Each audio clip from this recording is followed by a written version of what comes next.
लोकसभा चुनाव की मतगणना जारी है और अलग अलग राज्यों से मिले जुले परिणाम आ रहे हैं। और सबसे बड़ा झटका अगर कह सकते हैं कि सत्ताधारी दल बीजेपी को लगा है तो वो उत्तर प्रदेश से लगा है। उत्तर प्रदेश में लोकसभा की सबसे ज़्यादा 80 सीटें हैं और अनुमान ये लगाया जा रहा था कि 2019 में बीजेपी अलायंस ने मतलब कि एनडीए ने 64 सीटों पर जीत दर्ज करी थी।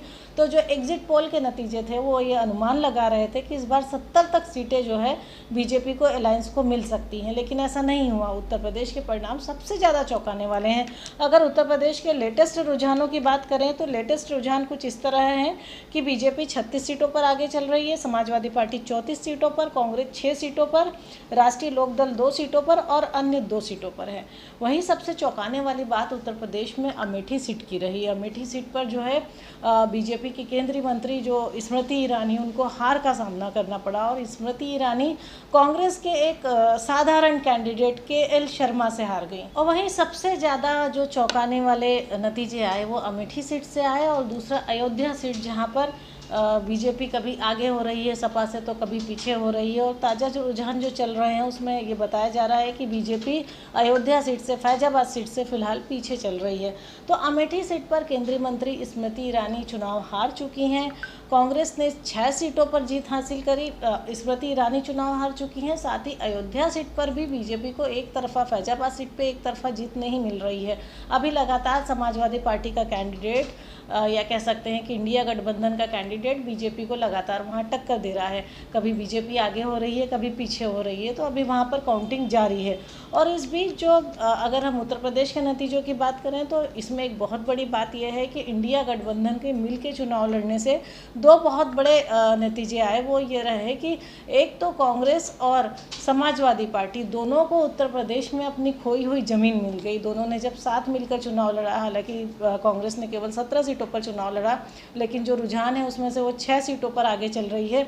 और जो समाजवादी पार्टी है वो तो वहाँ पर सबसे बड़ा दल बनकर उभर रही है। समाजवादी पार्टी जो है 34 सीटों पर आगे चल रही है। और इसके साथ साथ अगर समाजवादी पार्टी और कांग्रेस की बात करें, मतलब कि इंडिया गठबंधन की बात करें, तो कुल 40 सीटों पर बढ़त बनाए हुए हैं। जबकि उत्तर प्रदेश से बीजेपी को सबसे ज़्यादा सीटों की उम्मीद थी, क्योंकि कहीं ना कहीं जो लोकसभा चुनाव का एक मुद्दा माना जा रहा था उसमें राम मंदिर को भी जोड़ा जा रहा था कि चूँकि राम मंदिर बना है तो वहाँ पर एक नारा भी दिया गया था कि जो राम को लाए हैं हम उनको लेकर आएंगे।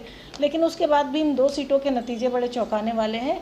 बहरहाल उत्तर प्रदेश में जो नतीजे आए उससे 2-3 चीज़ें बड़ी साफ़ हो चुकी हैं कि कांग्रेस वहाँ धीरे धीरे अपनी ज़मीन को बनाने की शुरुआत कर रही है जो लगभग ख़त्म हो चुकी थी। वहीं समाजवादी पार्टी एक बार फिर 34 सीटों पर जो है उनके रुझान आगे, सबसे बड़ा दल बनकर जो 34 सीटों पर जो आगे चल रही है वो कहीं ना कहीं उसकी खोई हुई ज़मीन भी वापस आ गई। हालांकि बसपा की तरफ से अभी तक किसी भी सीट जीतने की कोई या किसी सीट पर आगे होने जैसी कोई खबर नहीं आई है रुझानों में, लेकिन कहीं ना कहीं जो कांग्रेस और समाजवादी पार्टी का गठबंधन है इसने उत्तर प्रदेश की राजनीति में बड़ा फेरबदल किया है। और ये जो गठबंधन है न केवल उत्तर प्रदेश की राजनीति में फेरबदल करेगा बल्कि इसका असर आने वाले चुनाव में भी देखने को मिलेगा।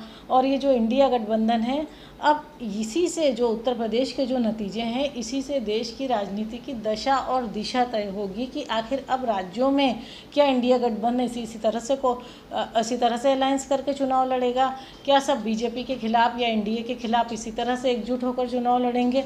तो ये सबसे बड़ी बात है क्योंकि उत्तर प्रदेश के नतीजों ने काफ़ी बड़ा उलटफेर किया है। हालांकि एनडीए रुझानों में अभी भी स्पष्ट बहुमत पर है, सरकार बना रहा है। ताज़े आंकड़ों के मुताबिक एनडीए को जो है 295 सीट मिली है और इंडिया गठबंधन को 230 सीट।